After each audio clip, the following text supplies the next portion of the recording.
नमस्कार दोस्तों, मैं हूं राहुल पटदार। आप सभी का स्वागत है मेरे चैनल टेक क्यू राहुल में। आज का हमारा जो वीडियो है वो वीडियो है हमारा 10th टॉपिक यानी कि DBMS जो कि ITI प्रशिक्षण अधिकारी तैयारी का 10वां पार्ट है। तो चलिए वीडियो को स्टार्ट करते हैं और देखते हैं कि इसमें क्या क्या इंपॉर्टेंट है, क्या क्या आपको पढ़ना है, सिलेबस क्या क्या है इसका। और आप हमारी वीडियो पर अगर पहली बार है तो हमारे चैनल को सब्सक्राइब कीजिए और बेल आइकन को ऑन कीजिए ताकि जो भी हमारे नेक्स्ट वीडियोज़ रहेंगे वो आपके पास पहुँचते रहेंगे। तो चलिए स्टार्ट करते हैं। आज हम पढ़ेंगे DBMS और उसका एग्ज़ाम सिलेबस और उसके जो क्वेश्चंस यानी कि किस तरह के उसमें से क्वेश्चन पूछे जाते हैं, आपको क्या ध्यान रखना है, आपको क्या पढ़ना है, किस पर फोकस करना है। और वीडियो के लास्ट में आपको मैं 500 MCQ यानी कि आपको मैं 500 MCQ प्रोवाइड करूंगा जो कि हमारे आपको टेलीग्राम चैनल पर मिलेंगे। इसलिए अगर आपने हमारा टेलीग्राम चैनल ज्वाइन नहीं किया है तो उसे ज्वाइन कर लीजिए। आपको ज्वाइनिंग की लिंक जो है वो नीचे डिस्क्रिप्शन बॉक्स में मिल जाएगी। अगर कोई इशू आ रहा है ज्वाइनिंग में तो आप मुझे कमेंट करिए, मैं आपको लिंक शेयर कर दूंगा। तो चलिए इसमें स्टार्ट करते हैं। सबसे पहले देख लेते हैं कि जो DBMS का जो सिलेबस क्या क्या है उसके बारे में देख लेते हैं। तो इसमें सबसे पहला है concept of data and database, उसके बाद है RDBMS, उसके बाद OODB और NSQL। आपको जो इसमें से पढ़ना है और जिसके क्वेश्चन पूछे जाते हैं जो कि न्यूएस्ट है वो है RDBMS यानी कि इसके ऊपर आपको फोकस करना है। उसके बाद जो इंटीग्रिटी रूल्स है, कांस्टेंट है, टेबल की जो रिलेशनशिप है उनमें जो कीज यूज होती है वो आपके सिलेबस में है। उसके अलावा जो क्वेरीज है, क्वेरीज को कैसे चलाते हैं, उसकी कमांड कैसे लिखते हैं वो है। और आपका designing access report, forms, macros, designer object, control and their properties and behaviour. जो भी जितने भी टेबल रहती है, जितने भी कांस्टेंट रहते हैं उनकी टेबल बिहेवियर कैसी रहती है, SQL में क्वेरी कैसे चलती है, कौन कौन सी बेसिक क्वेरी रहती है, ये सब आप DBMS के अंदर पढ़ते हैं। तो चलिए अपन कुछ क्वेश्चन देख लेते हैं जो कि इंपॉर्टेंट है काफ़ी और इसी तरह के आपको एग्जाम में भी पूछे जाएंगे। तो आप इसके ऊपर एक अच्छे से पढ़िएगा और इस पर नज़र रखिएगा। सबसे पहला क्वेश्चन देखते हैं हम। सबसे पहला है which of the following is use to view और print the data in organize matter, यानी कि इनमें से किसका प्रयोग डाटा को व्यवस्थित रूप से देखने या प्रिंट करने में किया जाता है। तो पहला ऑप्शन है क्वेरी, उसके बाद रिपोर्ट, टेबल और फॉर्म। तो आपकी जो क्वेरी होती है ये एक्चुअली में डाटा को प्रिंट करने या देखने में नहीं यूज़ किया जाता है। क्वेरी क्या होती है कि किसी भी डाटाबेस को चलाने में यूज़ किया जाता है।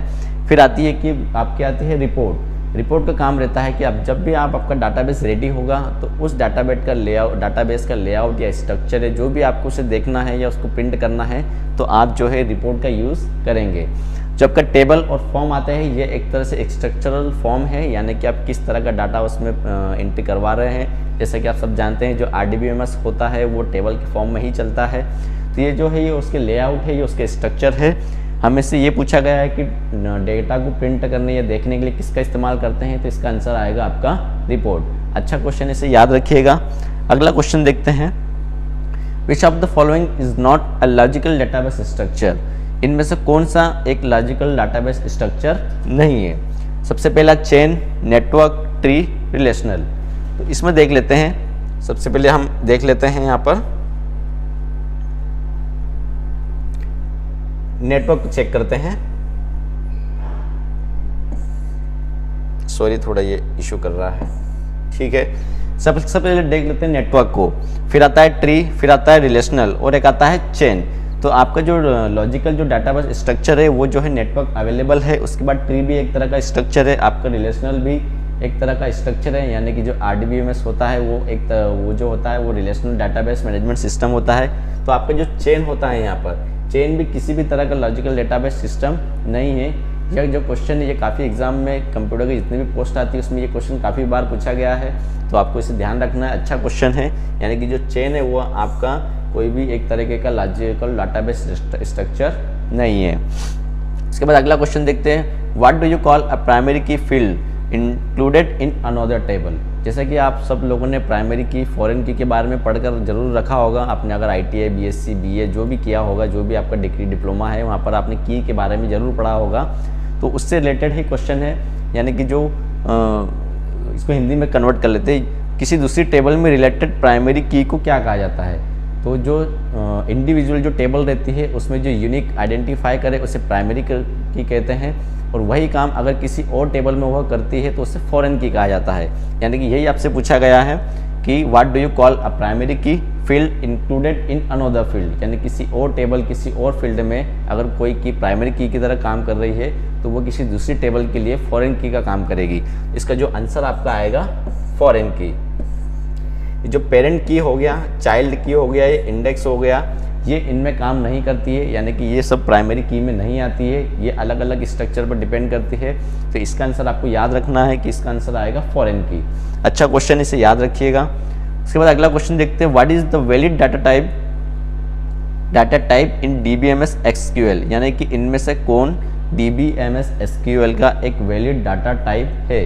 डाटा टाइप के बारे में आपने पढ़ा होगा कि किस तरह का डाटा आपको शो करता है, या फिर आइडेंटिफाई करने के लिए, या फिर आप रिप्रोड्यूस कर रहे हैं, या फिर आप शो कर रहे हैं, किस तरह का डाटा शो कर रहे हैं, तो उसे ही डाटा टाइप कहा जाता है। ये सब आपने पढ़ा होगा और उसी से रिलेटेड ये क्वेश्चन है। इसको देख लेते हैं। सबसे पहला ऑप्शन है नंबर, फिर टेक्स्ट, फिर करेंसी और ऑल ऑफ द अबव। तो जो SQL होता है, SQL के अंदर आपका नंबर, टेक्स्ट और करेंसी, ये जो तीनों है, ये तीनों है वैलिड डाटा टाइप कैरेक्टर है, यानी कि वैलिड डाटा टाइप है ये।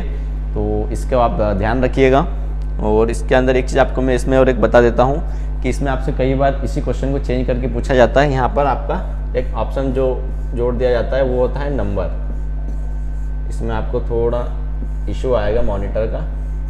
जो नंबर ये आपसे पूछा जाता है, तो जो नंबर है SQL के अंदर, नंबर भी एक आपका वैलिड डाटा टाइप है, लेकिन कई वेबसाइट पर आपको नंबर का है ये उसमें शो करेगा, आपको वेबसाइट में मिलेगा देखने को कि ये वैलिड डाटा टाइप नहीं है SQL का, बट SQL का ये एक वैलिड डाटा टाइप है नंबर। तो आप इसे भी ध्यान रखिएगा। उसके बाद बात करते हैं कि आपको किस पर फोकस करना है, किस पर ज़्यादा फोकस नहीं करना है। तो आपको फोकस करने वाली जो चीज़ें है DBMS के अंदर, उसके बारे में आपको यहाँ पर बता देता हूँ। सबसे पहला DBMS रिलेशनशिप, आपको इसके ऊपर अच्छे से फोकस करना है।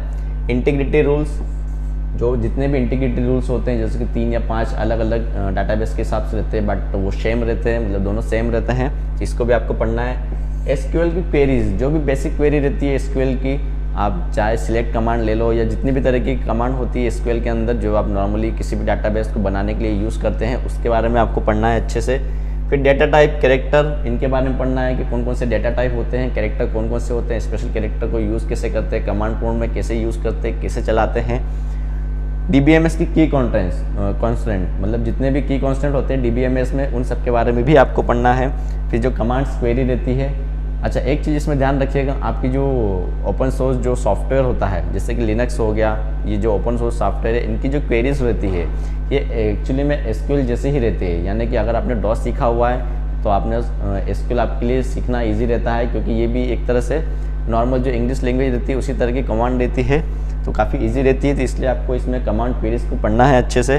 फिर आपका जो एक्सेस रिपोर्ट फॉर्म है उसको भी पढ़ना है। इसमें से उतने ज़्यादा क्वेश्चन नहीं पूछे जाते हैं, अगर आप इस पर फोकस नहीं भी करते हैं ज़्यादा तो कोई इशू नहीं है। मैक्रोस ऑब्जेक्ट इन एक्सेस, ये इसके भी क्वेश्चन आपके ज़्यादा पूछे नहीं जाते हैं, बट ये जो आपको मैंने 5 से 6 टॉपिक बताए हैं, ये जो 6 जो आपके हैं, इनको आपको अच्छे से पढ़ना है। इनके ही मैं आपको MCQ भी प्रोवाइड करूँगा, आपको 500 MCQ प्रोवाइड करूँगा, उनको सभी को अच्छे से पढ़िए। उसमें अगर आपको कोई इशू आता है, कोई उसमें डिबग लगता है, आप उसे हमारे टेलीग्राम ग्रुप में शेयर कीजिए, मैं आपको उसमें शॉर्ट आउट करने में आपकी हेल्प करूँगा। और इसके अलावा किसी को इशू आ रहा है हमारे टेलीग्राम में जुड़ने से, तो आप इसको यहाँ से स्कैन कर सकते हैं। हमारा जो अगला वीडियो रहेगा इसी से रिलेटेड, इसी सीरीज का जो नेक्स्ट टॉपिक रहेगा उसके ऊपर हम आपको जल्दी पोस्ट करेंगे। तब तक के लिए आप हमारे चैनल को सब्सक्राइब और शेयर कीजिए, और कोई भी आपको इशू आए तो उसे बिल्कुल कमेंट बॉक्स में शेयर कीजिए। Thank you.